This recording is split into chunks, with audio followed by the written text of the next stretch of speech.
operator 9230. Yeah, I was just basically transferred to the front desk, and I asked to speak to a supervisor. They just transferred me to a bogus number that kept ringing and ringing and ringing and ringing. Okay, well, they might not be in the building, ma'am. If you want, you can leave your name and number, and I'll have them call you.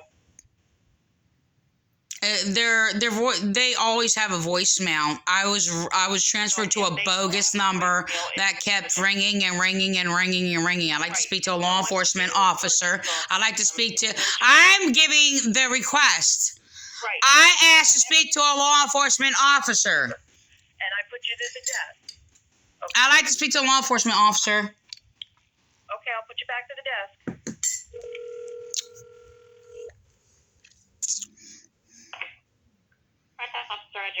Yeah, he just transferred me to a bogus number when I asked to speak to a supervisor, and their phone just kept ringing and ringing and ringing without no voicemail, which is not a sergeant. A supervisor. That was the supervisor's office that I sent you. They don't have personalized lines only because there's multiple supervisors that are on the road and in patrol. So that's why you don't have a personalized thing. So maybe there's not a supervisor in there.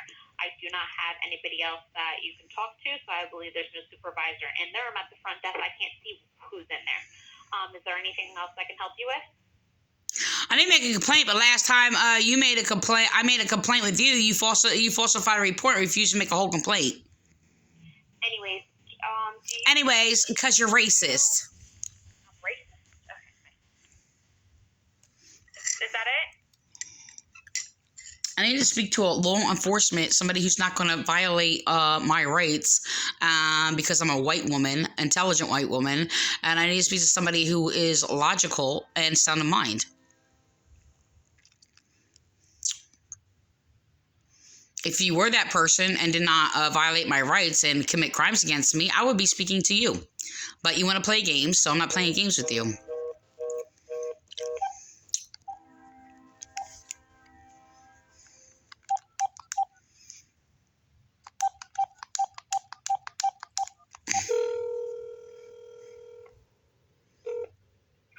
There's a bunch of racists at the desk. I think it's funny, harassing me, falsifying reports on me. For reporting abuse. Please enter it now. For a list of further options, please press 2.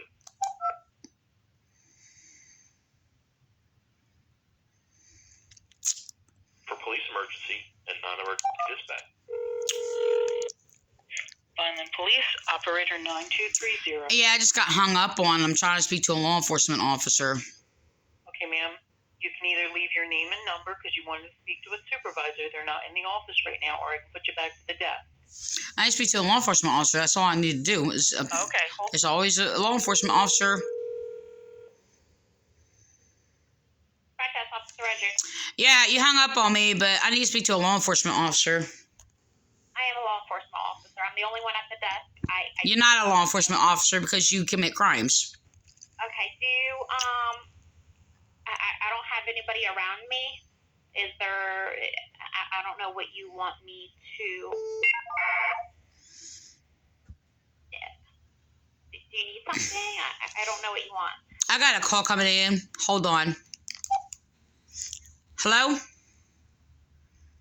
Hello? Hi, is this Teresa? Yes. Hi, Teresa. This is Rob Quackenbush with Ocean First. I'm sorry, I just left you a message, but I didn't know if you're on the other line, so I just figured I'd try you back again. Okay, I was told I got a call from you, and I spoke to you, and I did not speak to you. Said I guess you were going to get back to me. I'm not really sure. I have no knowledge about you whatsoever, but this is a thing. So I basically am told that I'm refused any services with Ocean First Bank, with them actually telling a half of a story, okay, which I was harassed first, okay, and falsely accused and lied to by a Tracy, okay, and several other staff because somebody a lawyer illegally got involved in our life and controlled our accounts, Huntsberger, and actually mentally abused my husband, and he actually pulled money out of our account without our permission. This just got into a mess because somebody was robbing our bank account who was Donald Survey's daughter, okay, and basically took tens of thousands of dollars out of our account. The second half of it was, first half of it was before his stroke, and the second half was after his stroke. And I tried to secure our accounts, by the way. It is our account. It's our business. I'm being told it's not my business. It's not our account. And the thing is, yes, it's only under his name. I understand the legality of basically it only being under his name and dealing with him. My husband has given permission for them to talk to me. Tracy and others were telling them that it's illegal for them to talk to me. I said, no, it is not, with basically him giving permission for people to talk to me. He does not speak that well. And the thing is, he had a severe stroke. And the thing is just that he was trying to basically get my name on an account so this does not happen again. And we are not basically going to get robbed and all these things or whatever. He has opened up a personal account for me, but he put it under his name as actually my account. And that's how, I basically did our shopping for our household and bills and, things like that or whatever. The thing is, it's just that, they're sitting there flipping, like telling half the story and sitting there saying, well, I got vulgar or whatever. I did not get vulgar. I did speak against their vulgarness, though. That's not my vulgarity.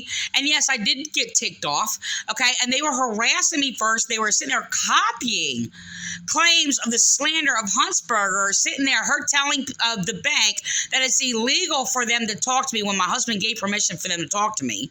And we always did it on speakerphone with both him and me on the phone, okay? So I can help him out or whatever. Here's where we are. Here's where we are as a bank and an organization. We're not comfortable with the banking relationship moving forward. So we are going to choose to exit the relationship. Good. And that's what I told them. I said, look, if you're going to sit there and harass us and do these things and basically have us robbed, okay, because I try to report it to the police, and you people are colluding with the police, by the way. Okay, and I told, yes, you are. And I told, let me finish. I told them yesterday. I told them, no. That's my decision. Don't talk over me. That's my decision. That's why I told them, please be silent for a second. Let me speak. I told them to write a check and give it to my husband that we don't want to do business with you. Don't talk over me. Don't talk over me. That we do not want to do business with you because you people allowed us to get robbed, which we'll be suing you for. We're going to be suing you for $20,000, over $20,000 for our account being robbed. Hello? All right. So we will be, and you stop talking over me. I can't hear you, and you cannot hear me. So shut up. You cannot hear me and I cannot hear you. You're going to let me finish. You can't even communicate. You didn't you're sitting there speaking over me. We're not going to do this. You need to grow up. We don't feel safe. You people had us robbed of over $20,000. Hello? Yeah, see, this is what they do.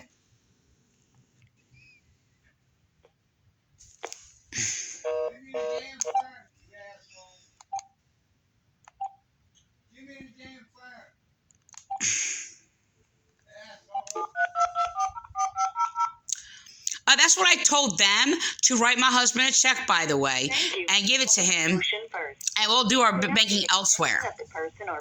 Because, and they're sitting there flipping it backwards, acting like that's what they're doing, and this is what they're doing. These people has basically almost left me homeless because they refused to do banking properly and would not give us our money. I'm the one that told them to write a check and send it to my husband. I want our money out of their account. This is what I told them the other day.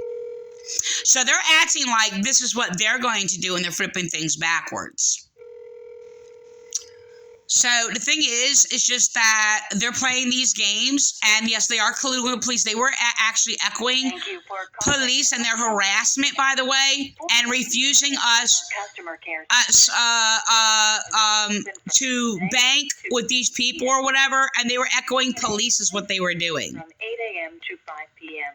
Please note, all branch locations and So the thing is they're echoing words. They're echoing my words, what I said, and this is the same behavior as the Vineland, New Jersey police. by last name, press 1. So I was dealing with cop whores that were basically sitting there, Your stolen ATM. basically echoing police and their harassment to me. 800. They were trying to make us homeless.